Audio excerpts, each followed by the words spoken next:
Ciptakan manusia itu berdasarkan pakem rahman rahimnya Allah. Ada zat ilahiyah yang ditanamkan oleh Allah di dalam diri pribadi seorang muslim, ya, atau diri pribadi seorang manusia. Maka fitrah ini nggak main-main. Rasulullah pun kemudian menjustifikasi, bahkan memperjelas dengan kalimat indah beliau dalam sabdanya, kullu mauludin yuladu alal fitrah, wa fi riwayatin ma min mauludin illa yuladu alal fitrah. Semua bayi yang dilahirkan itu dalam keadaan fitrah. Kenapa fitrah? Karena memang dasarnya membawa iman. Apa buktinya kalau membawa iman? Di Al-Quran disebutkan alastu birabbikum qalu bala syahidna. Ketika Allah tiupkan roh di dalam embrionya seorang manusia itu, kita sudah melakukan satu perjanjian dengan Allah. Bukankah aku ini Tuhanmu? Dijawab oleh janin itu dengan sebutan alastu birabbikum qalu bala syahidna. Nggih Gusti, ngestokaken dawuh panjenengan adalah Tuhan saya. Loh, ngoten niku mangke nek pun lahir, ya kan? Begitu lahir cengar itu ternyata berbeda. Ya. Banyak orang yang kemudian illa an abawahu yuhawidanihi au yunassiranihi au yumajisani. Bisa jadi setelah lahir itu karena salah asuh, salah asih, salah asah, jadilah seorang manusia yang tadinya fitrah itu menjadi orang yang bubrah.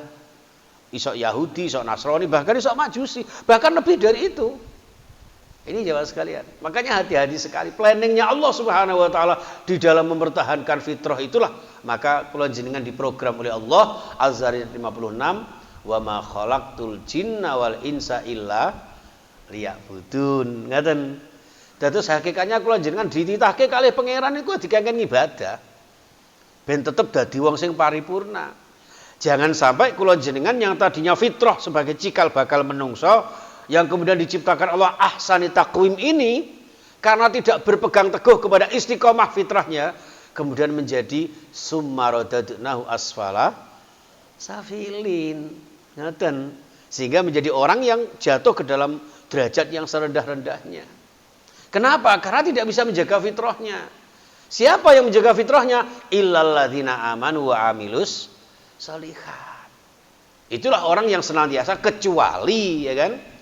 Dikecualikan oleh Allah Subhanahu wa taala yang tetap beriman dan beramal soleh. Imannya diaplikasikan dalam bentuk amal soleh, amal kebaikan dengan tegak iman, ya kan?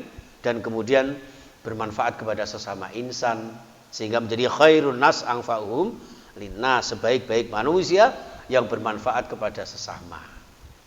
Ini jamaah sekalian rahimakumullah. Lah insan paripurna itu adalah insan yang senantiasa tindak tanduk solah bawa sak ukara sak perkataan perasaannya serta hatinya selalu didasari dengan dasar Al-Qur'an dan sunnah Rasulullah sallallahu alaihi wasallam. Itu intinya. Nah, di dalam Al-Quran dan Sunnah itu kemudian dijabarkan sedemikian rupa oleh Allah Subhanahu wa taala. Ada karakteristik seorang mukmin yang paripurna, seorang muslim yang paripurna. Antara lain yang pertama, Bapak, ini ada 10 nanti ya. Ada 10. Kalau nanti nggak cukup bisa berseri seperti film Korea. Ya Mbak ya. Masya Allah ini. Soalnya apa? Aku cek diundang meneh. Soalnya mumpung tempatnya cedek sama tempat saya ya. Kita kan sama-sama Irak ya Pak ya. Iringanin jarak itu. Saya ini kemana-mana dipanggil Kiai Irak, soalnya ide jarak. Cuman saya duku Kupang sakit dulu sama sak lore. Jadi kita ini senasib seperjuangan. Ya Allah sallallahu Muhammad. Baik, hadirin rahimakumullah. Jadi yang pertama, ya, karakteristik seorang muslim paripurna yang nanti akan tetap menjaga ahsani taqwim adalah salimul akidah. Ya. Orang yang selalu menyelamatkan dirinya, ya, dibingkai dengan akidah yang kuat, ya, iman yang mantap. Situasi kondisi seperti ini, terutama mas-mas ini ya, waduh, media sosial sudah cetar membahana. Kalau tidak ditanamkan pondasi keimanan bisa berbahaya. Ya, hidup ini tidak terasa Bapak Ibu. Ya, maka dari itu, cara bahasane nek Al-Quran kan tenggene surah Al-Kahfi 110 ya, di akhir surah Al-Kahfi itu, ya kan?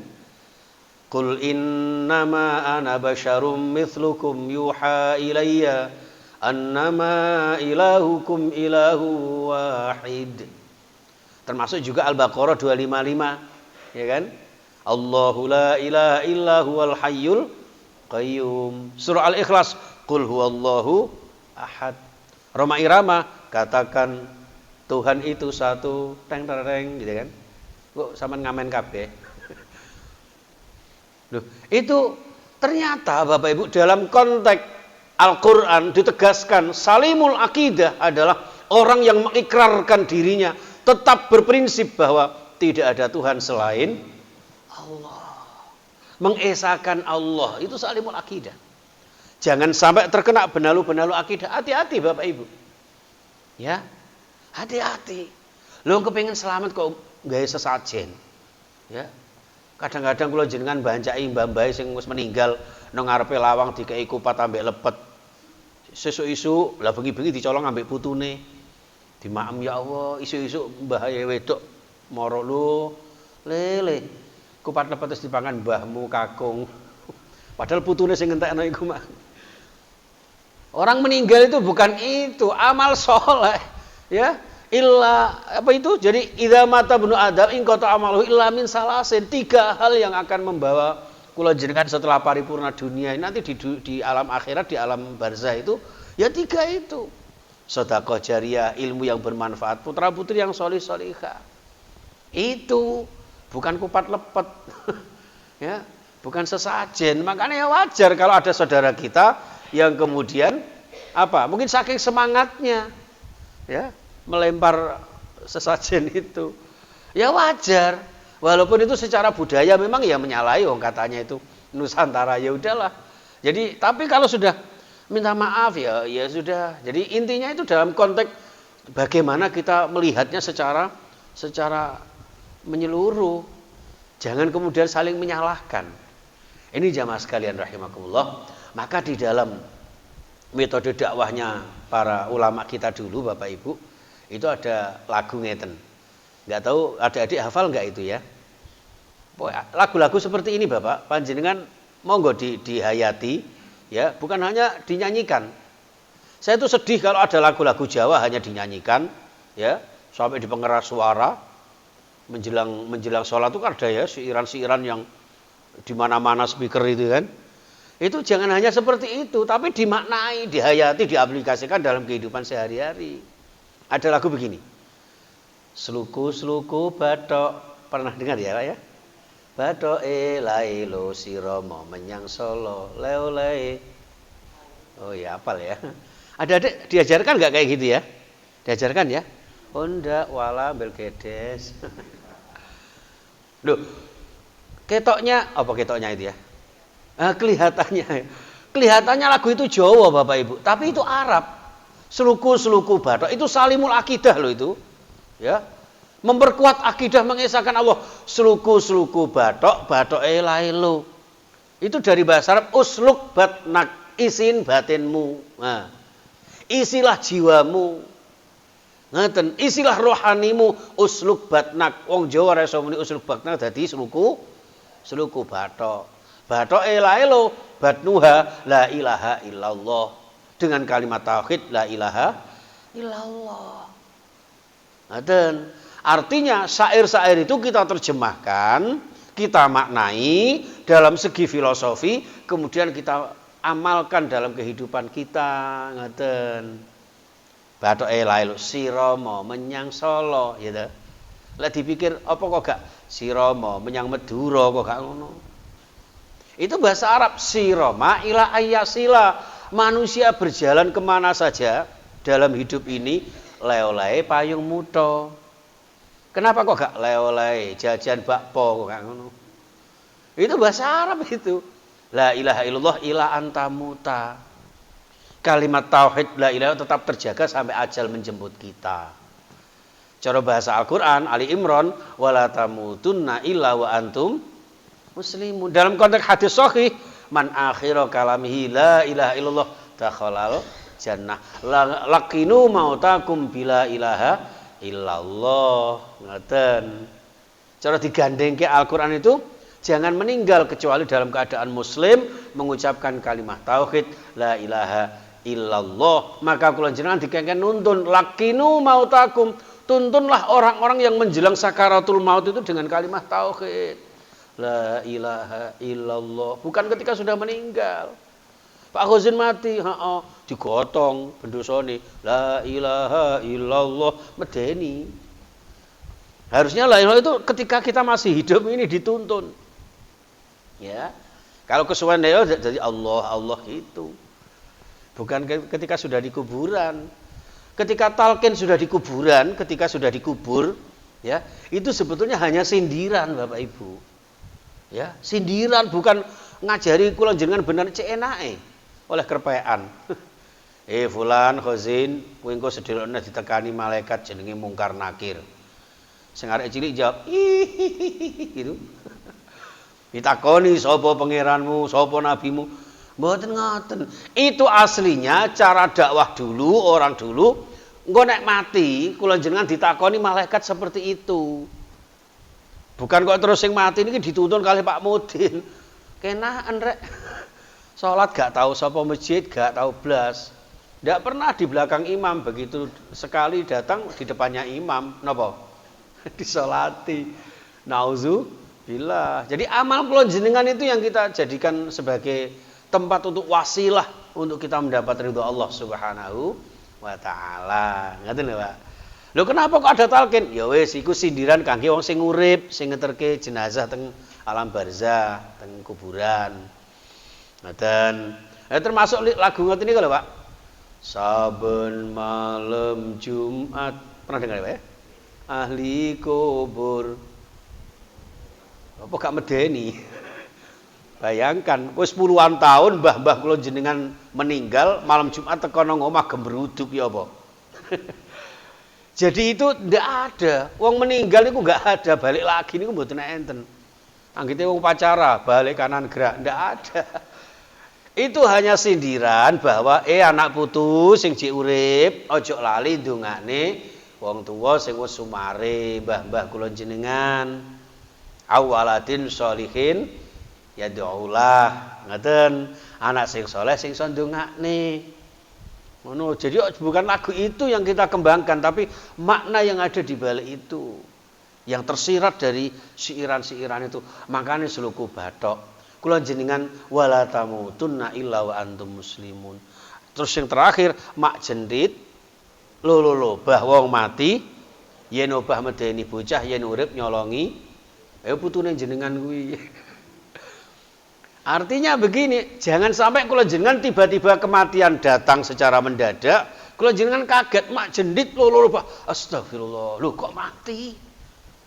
Malah arek-arek nggen kula ning ngaran lho kok tumben mati biasane urip lho, kok kurang ajar. Jangan sampai kula jenengan tiba-tiba kaget begitu sakaratul maut terjadi pada kita. Jangan sampai seperti yang digambarkan Al-Qur'an, seperti orang munafik ketika sudah meninggal, laula akhartani ila ajalin qarib fa asaddaqa wa akum minas solihin. Ya Allah, mbok yao, apa mbok yao itu ya? Kami mohon ya Allah seandainya panjenengan bisa mengakhirkan, menunda sedikit saja ya Allah. Ajal saya ini ya Allah, jenengan tunda sedikit saja ya Allah. Laula akhartani ila ajalin qarib fa as-saddaqa, saya akan menjadi orang sing bener, orang sing ahli sedekah, harta bendaku tak curahkan untuk Masjid Nurul Islam. Ya, seperti itu. Fa as-saddaqa wa akum minas solihin, aku arep dadi wong soleh Gusti, tolong panjenengan tunda sedikit saja. Dijawab kali malaikat Israil, minal kasepi wal telati. Idza jaa ajaluhum fala yastakhiruna sa'atan wala yastaqdimu. Nek wis ajal teko niku gak iso diajakno, apa meneh diundurno, Pak. Dan malaikat tuh enggak kayak orang Indonesia kakean korupsi. Ya. Sekarang ini korupsi merajalela. Malaikat enggak mau disogok, Pak. Ya, makanya malaikat enggak punya nafsu. Coba punya nafsu sing dipateni kok kayak Vanessa Angel, eman-eman, Pak. Lumayan gitu delok-delokan. Tapi dasar malaikat, waktunya mati ya mati. Gini apa betul? Nggak peduli ustadz, nggak peduli umat, nggak peduli penguasa, nggak peduli rakyat biasa. Ya. Orang kaya mati, orang miskin mati, raja-raja mati terus. Apa meneh Mbak Siti, ya kan? Ngoten lho. Makane cara dawuhe wong Jawa biyen niku. Nggih, mumpung isih urip ngibadah sing tertib gitu. Ngilinga yen mati ora bakal bisa bali. Ngilinga yen mati ora iso mangan roti. Ora iso nggodha Mbak Evi. Itu loh. Ya. Jadi inilah persiapan kula jenengan salimul akidah. Ya, jangan sampai mak jendit lolobah wong mati ora apa. Ya Allah ternyata mati. Yang selama ini kula jenengan tahu bahwa kematian itu datang, lahiyatan qulubuhum ya, wahum yal'abun. Jadi sudah tahu bahwa ada kabar yang diberitakan Allah tentang adanya kematian, tapi banyak manusia yang bermain-main dalam kehidupan. Wes ngerti nek wong urip niku bakale mati, tapi jarang sing bener-bener mikirke, ya napa carane golek sangone mati. 24 jam itu hanya berapa waktu kita untuk tilawah, untuk jamaah.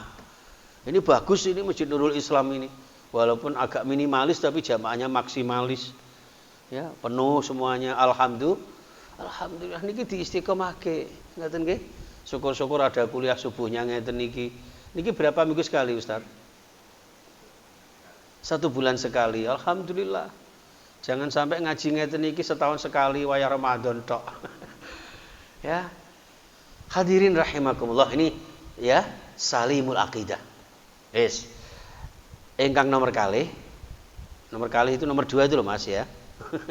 Ya, nomor 2 shahihul ibadah. Ya. Shahihul ibadah. Dalam konteks akidah lagunya adalah Suluku Bathok. Nek munculnya shahihul ibadah lagunya adalah lir ilir. Jane wis hafal kabeh. Gitu. Lir ilir tandure wis sumilir tak iji ruyu-ruyu tak senggo temanten. Anyar niku terjemahane surat Al-Baqarah ya, ayat 21 22 Bapak Ibu. Ya ayyuhan nasu ubudu rabbakumul ladzi khalaqakum walladzina min qablikum la'allakum tattaqun. Alladzi ja'ala lakumul arda firasya was samaa binaa dan seterusnya. Terus yang terakhir fala taj'alu lillahi andada. Jangan jadikan Allah itu punya tandingan-tandingan sekutu-sekutu baginya.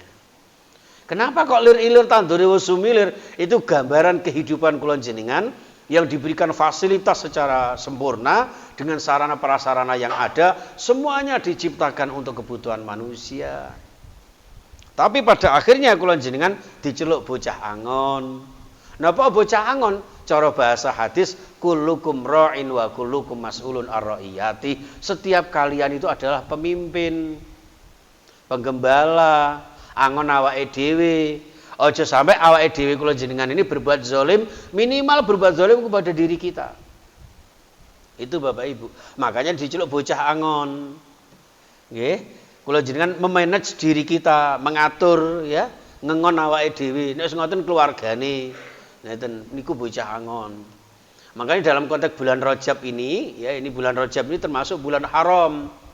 Ya, haram itu maknanya 2. Dimensi pertama, haram adalah bulan yang artinya dimuliakan Allah. Dalam surah At-Taubah ayat 36, inna iddatasy syuhuri indallahi 12 syahran fi kitabillah yauma khalaqas samawati wal ardh minha arba'atun hurum gitu. Jadi bulan Rajab ini termasuk 4 bulan yang dimuliakan Allah, Dzulqa'dah, Dzulhijjah, Muharram dan Rajab. Fala tadzlimu fihinna anfusakum, maka janganlah kalian menzolimi diri kalian sendiri dalam bulan-bulan itu. Lewong berperang mawon harus gencatan senjata Pak di bulan-bulan haram itu. Ya kan? Karena dimuliakan oleh Allah. Ya. Fala tadzlimu anfusakum, jangan menzolimi diri kalian sendiri. Maka makna haram yang kedua adalah larangan untuk menzolimi diri kita, apalagi orang lain. Ngoten, Pak. Makanya jadi Kanjeng Nabi kun kal yadain, jadi seperti 2 tangan. Kalau saling bersinergi itu jangan saling menyakiti. Kalau saling menyakiti sakitnya itu di sini. Lek dijiwit wong loro aja jiwit liyane kan ngoten. Wong sakniki kan mboten, Pak. Dalam Islam itu kan ada hukum kisos ya, Pak ya. Kisos itu ya al aina bil aini wal anfa bil anfi. Nek sing disakiti moto balese ya moto siji ya balese moto siji. Itu pun kalau dimaafkan jauh lebih baik. Tapi sekarang apa yang terjadi? Orang gampang tersinggung, ya. Sensi, ya kan? Satu kata saja, ya, yang kemudian mungkin keplecok ya karena saking semangatnya. Apa keplecok itu bahasa apa ya, Pak ya? Bahasa Cina mungkin ya. Loh itu Masya Allah hebohnya luar biasa, ya. Ini akhir-akhir ini kan kita dihebohkan dengan berita sing monyet-monyet itu loh, Pak. Atau anak-anak jin itu loh ya. Masih ingat ya Pak itu ya berita itu ya? Coba. Hanya kata-kata itu loh dia sudah minta maaf, ya kan? Orang itu membalasnya itu dengan dituding-tuding, dibully, diprank, macam-macam, dibawa ke pengadilan adat dan sebagainya. Dalam Islam tidak seperti itu. Ya jadi pelajaran bagi kita menjaga lisan kita, jangan ngomong sembarangan. Termasuk ceramah ini juga jangan lama-lama, kasihan jenengan. Wes wayahe ngarep-arep sarapan. Apa meneh ibu-ibu wes wayahe masak-masakan ya. Loh, makanya hati-hati, Pak. Salamatul insan fi hifdzil lisan. Di satu sisi kita menjaga omongan kita, jangan sampai menyakiti orang lain. Ngeten. Tapi ketika orang itu mungkin ya keplecok atau apa ya tolonglah kalau sudah minta maaf dimaafkan. Selesai sudah. Di pengadilan ya pengadilan yang baik. Jangan pembalasannya wah kamu dan sebagainya. Ya, dipisu-pisui dan wah ini jangan ya. Sampai dipanggil-panggil seperti nama-nama binatang, bahkan binatang najis lagi. Ya kan? Jangan. Dalam Islam tidak seperti itulah damainya Islam, Pak. Jadi alhamdulillah kalau jenengan jadi wong Islam ini, maka Islamlah yang salimul akidah, yang kedua sahihul ibadah. Ibadah sing sahih. Ibadah yang sempurna, ibadah yang benar-benar sesuai dengan tuntunannya. Ngoten. Jangan norok bontek, mon orang Madura ngocak norok bontek. Mbuh anak Madura apa ora iki? Bedah ceritaan Madura. Mon engkau orang Jawa, engkau dikira aku Madura. Ya. Ngapunten Bapak Ibu, artinya apa? Monggo kula jenengan kembalilah kepada tatanan dan tuntunan Allah Subhanahu wa taala, maka diceluk bocah angon. Penekno blimbing. Kenapa kok gak penekno pencit kuwi kok gak gitu? Kok blimbing ya kan? Blimbing itu 3 dimensi. Yang pertama maksudnya menunjukkan bahwa ibadah inti kula jenengan salat 5 waktu. Yang kedua, nek wis salate apik kudu ngerti hukum Islam 5, Pak. Jarang loh wong Islam sing ngerti hukum Islam itu, Pak. Sehingga karena tidak tahu hukum Islam, akhirnya hidupnya ya tidak tahu haram halal. Akhirnya wal kedua ora kodok ora kadal, ora krikil ora gragal, ora guling ora bantal, ora haram ora halal, pokoknya kalu ya kuntal. Naudzubillah, ini seperti itu. Karena tidak tahu hukum. Hukum wajib, sunnah, makruh, mubah, haram itu harus tahu. Itu, oke. Nah, terus yang ketiga dimensinya adalah penekno blimbing itu maksudnya rukun Islam. Jadi menyempurnakan menjadi Islam yang kafah, udkhulu fis silmi kafah. 5 rukun Islam kita pegang teguh itu. Dene kok panjenengan berbangsa bernegara kemudian ditambah 5 meneh yaitu Pancasila ya monggo. Jenengan sing ahli kewayangan ditambah Pendowo 5 silakan. Sindene 5 monggo. Ya, lagune mau 5 silakan. Pokoke aja rada kempling tok ae. Ngaten nggih. Bapak Ibu yang saya muliakan, sampai jam pinten Ustaz? Sampun nggih? Ini 2 dulu aja saya cicil, tapi 2 ini insyaallah sudah mengakomodir ya. 2 ini kula jenengan bisa mengamalkan dalam kehidupan sehari-hari, kuatkan iman, sempurnakan Islam. Ya, kuatkan iman, sempurnakan ibadah dalam segala aspek kehidupan. Dan ingat, ibadah bukan hanya ketika sholat saja. Sholat kita, zikir kita, tilawah kita sesuaikan dengan tuntunan Rasulullah Sallallahu Alaihi Wasallam. Lah dene kok kula jenengan menambah dengan ibadah-ibadah yang lain, ya toh? Ya itu lebih baik dengan sesama manusia, menyambung persaudaraan, ya. Itu ibadah semua gitu. Termasuk ngaji ngeten iki nyambung seduluran, saya malah kenal panjenengan. Bukan hanya Ustadz Muklis saja. Ustadz Muklis yang mana? Panjenengan. Oh ya Allah, kayak nom-nomane Pak SBY. Ya Masya Allah ya. Afwan, dari kemarin itu sejak kuliah itu kan saya matikan HP itu Ustadz. Setelah saya matikan, saya nyalakan lagi tiba-tiba error, nggak tahu saya mencet apa. Sampai tadi malam diutak-utik anak saya itu. Baru menjelang subuh tadi bisa. Jadi mungkin panjenengan ada salam atau apa belum sempat saya jawab. I am sorry. Ya. Itu Bapak Ibu yang saya muliakan, ini satu isyarat ya, kalau sudah ada kotak pada datang ini harus selesai ini ceramahnya nih. Masya Allah, pinter ya mungkin ya. Jadi ternyata bukan hanya siraman rohani saja, tapi juga siraman jasmani ya. Ini betul-betul lengkap ini ya. Mudah-mudahan bermanfaat apa yang saya sampaikan walaupun sedikit. Nek kurang bermanfaat jenengan kok jik mules, monggo mangke kotake didahar. Kok kotake ya isine kuwi maksudnya. Ngaten kemawon untuk lebih barokahnya. Jadi nanti gini, ada 10 karakteristik seorang muslim yang disebut muslim paripurna yang seperti apa sehingga akan menjadi teladan bagi sesamanya. Kuntum syuhada 'alan nas, jadilah kita menjadi contoh teladan bagi manusia yang lain. Ya. Setidaknya meskipun kula jenengan minoritas, itu harus bisa bermanfaat secara mayoritas. Lah sekarang ini kan terbalik, Pak. Islam yang mayoritas merasa seakan-akan dikalahkan oleh kelompok komunitas yang minoritas. Kenapa? Ya karena kurang izul Islam wal muslimin itu. Nanti ada satu tema yang saya punya itu Bapak Ibu. Kiat khusus untuk menciptakan izul Islam wal muslimin. Ada syarat utama untuk membuat Islam itu jaya. Tidak seperti ini. Ya, Islam dikebiri, ulama dikriminalisasi dan sebagainya dan sebagainya. Ya, di pertokoan itu orang jubul-jubul tidak karu-karuan. Nah sekarang ini mulai setelah tante corona sekarang ada Om Iron ya, Om Ikron ya, atau tadinya Mbak Corona sekarang Umikron. Umi kan Mbok ya. Ini sekarang mulai melonjak ini. Ya, makanya jangan sering-sering delok berita, gara-gara sumpek malah gara-gara teropini dengan penyakit malah jadi sakit nanti ya.